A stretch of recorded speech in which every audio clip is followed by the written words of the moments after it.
MySQL new root.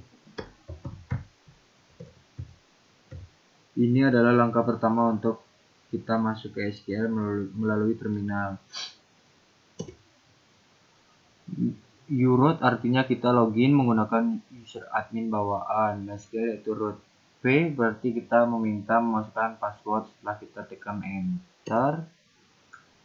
MySQL akan meminta password sebelum kita mulai bekerja. Yang kedua adalah kita bisa melihat database yang tersedia. Kita menggunakan kode show database.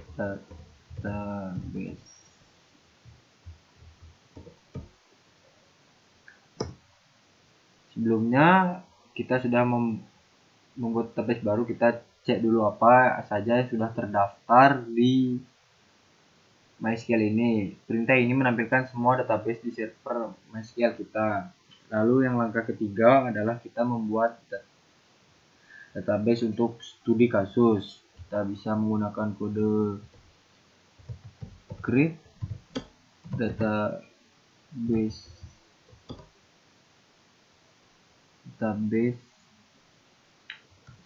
toko bangunan.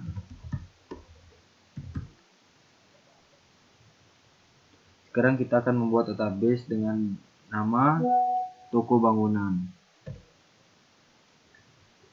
Perintah create database adalah bagian dari DDL karena kita mendefinisikan suatu struktur baru di server database. Lalu sudah berhasil, lalu kita masukkan ke database yaitu menggunakan perintah use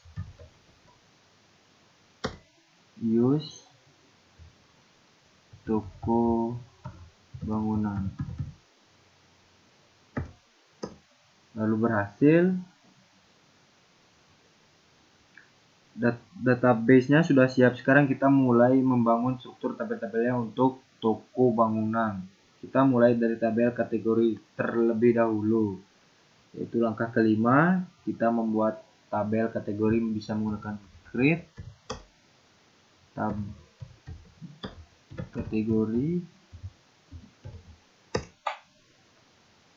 id nt to increment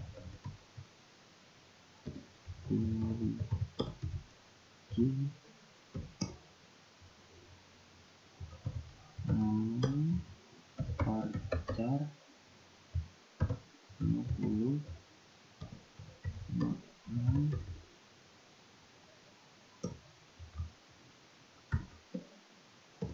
lalu berhasil. Di sini kita membuat tabel kategori menggunakan auto increment untuk memberi nomor urut otomatis menjadi primary key. Nama adalah teks maksimal 50 karakter yang wajib diisi. Tabel ini dipakai untuk menyimpan daftar kategori produk, misalnya elektronik, fashion shoe, elektronik, makanan, dan lain-lain. Setelah tabel kategori jadi, langkah berikutnya adalah membuat tabel produk. Tabel ini mempunyai banyak kolom karena data produk biasanya lebih kompleks. Kita bisa menggunakan tabel create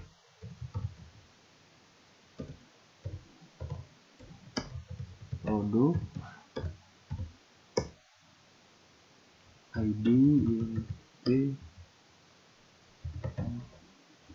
to increment primary key nama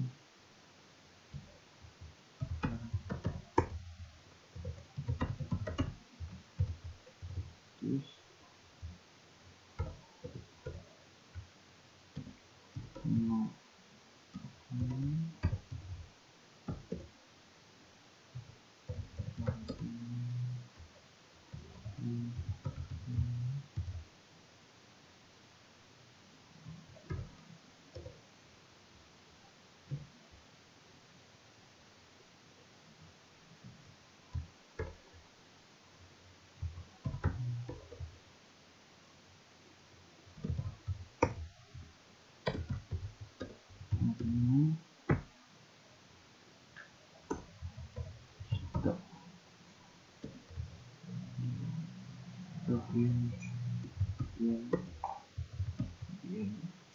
default nom kategori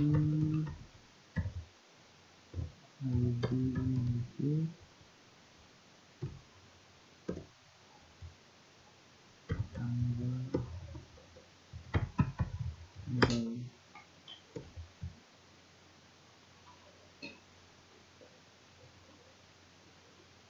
tanggal dibuat.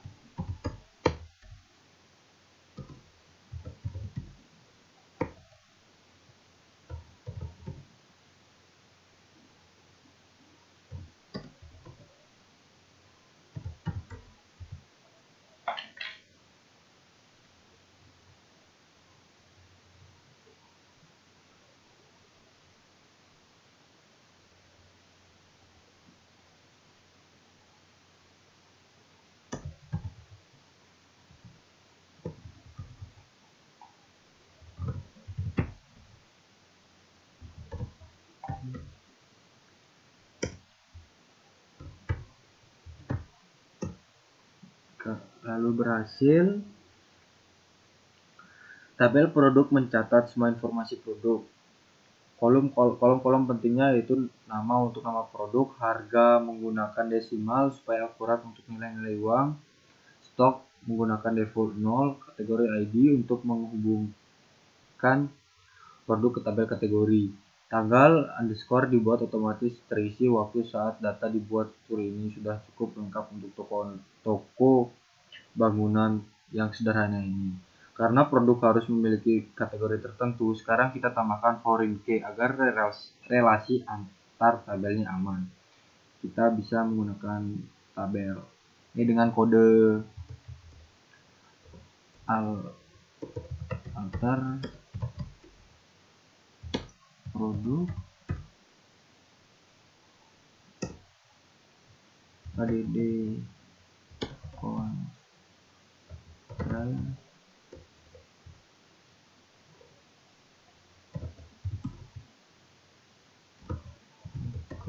kategori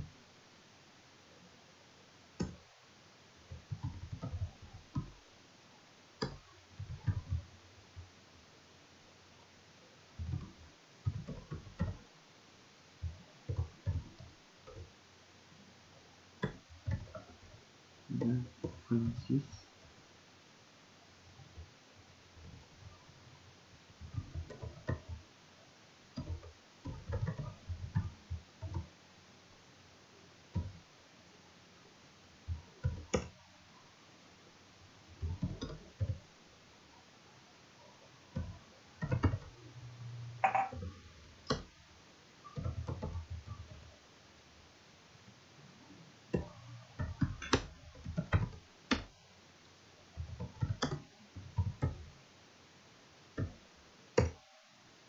lalu berhasil, yaitu kode foreign key atau kategori ID artinya produk harus merujuk ke salah satu ID dalam tabel kategori.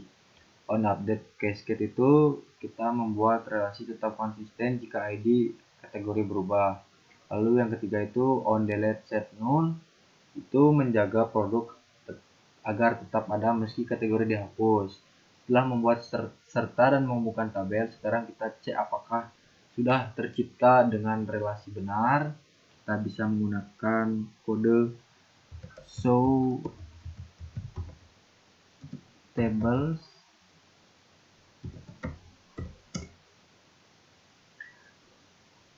perintah ini menampilkan semua tabel dalam toko bangunan. Lalu selanjutnya yang ke-9 adalah kita menuliskan kode describe produk.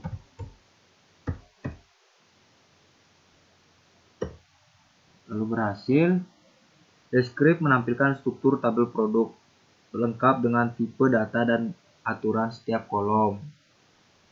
Lalu yang ke-10 ada melihat perintah create lengkap. Kita bisa menggunakan kode show create Table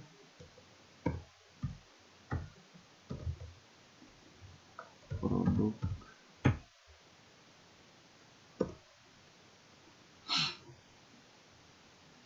Perintah ini menunjukkan perintah create table dengan lengkap semua constraint dan foreign key. Ini sangat berguna untuk debugging atau mempelajari struktur yang sebenarnya untuk MySQL.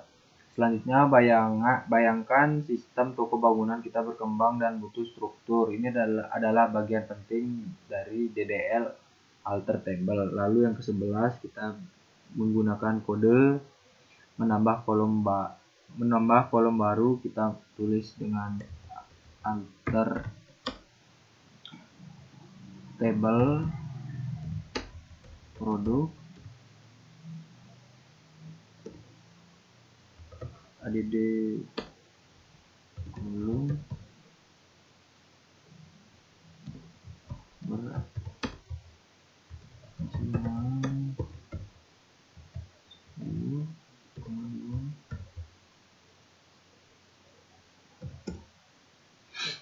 lalu berhasil. Add kolom dipakai untuk menambah kolom berat ke tabel produk. Lalu yang ke-12 kita mengubah tipe data kolom. Kita bisa menggunakan alter table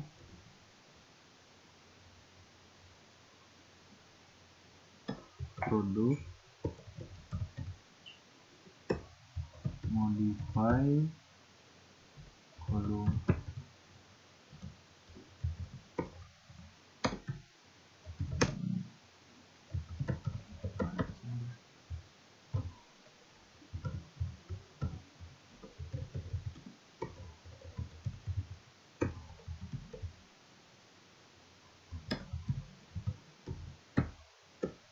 lalu berhasil. Modify kolom digunakan untuk mengubah aturan kolom. Di sini nama produk diperpanjang menjadi 150 karakter. Lalu yang ke-13 kita mengganti nama kolom. Langkah pertama kita menulis alter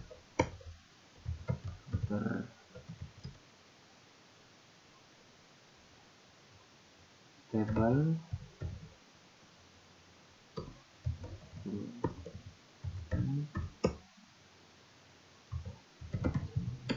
kolom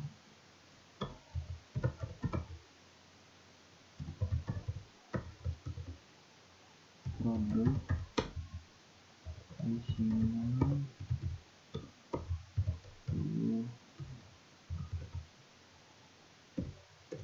lalu berhasil. Change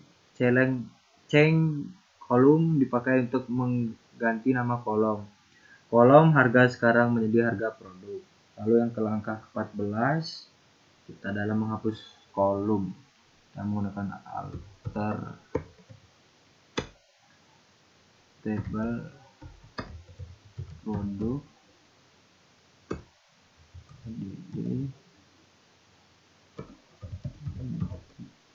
unique key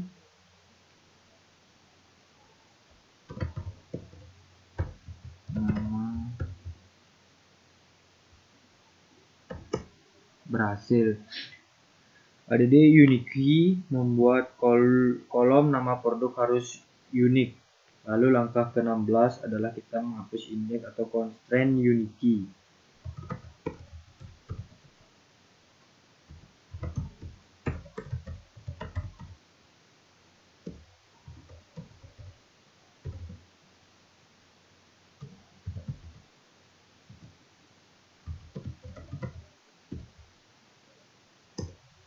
Lalu berhasil. Karena unique key adalah indeks, kita menghapusnya dengan drop index. Sekarang struktur tabel sudah cukup matang. Misalnya kita ingin mengganti nama tabel atau menghapus data yang sudah kita pakai. Lalu langkah ke-17 kita ingin tabel.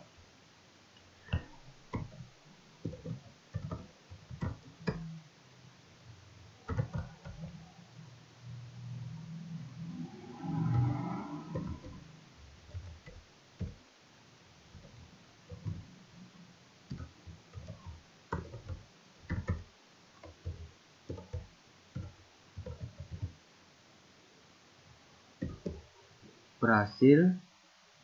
Perintah ini mengganti nama tabel dari produk menjadi produk baru. Langkah ke-18, menghapus semua data tanpa menghapus tabel.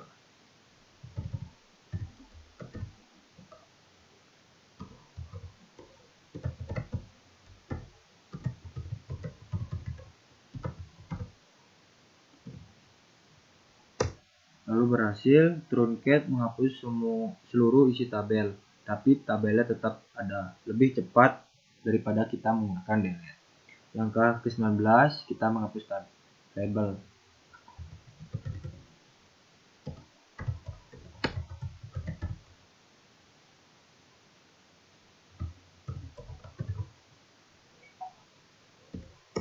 Lalu berhasil, drop table adalah menghapus tabel beserta semua datanya. Ini permanen dan tidak bisa dibatalkan.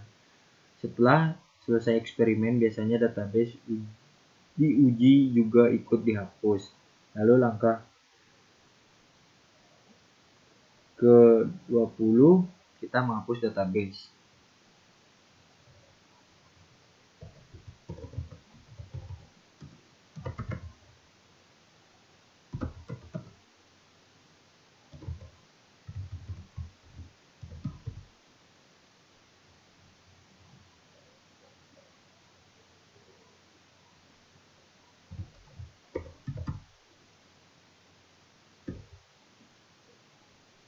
Drop database menghapus seluruh database beserta semua tabel dalam perintahnya.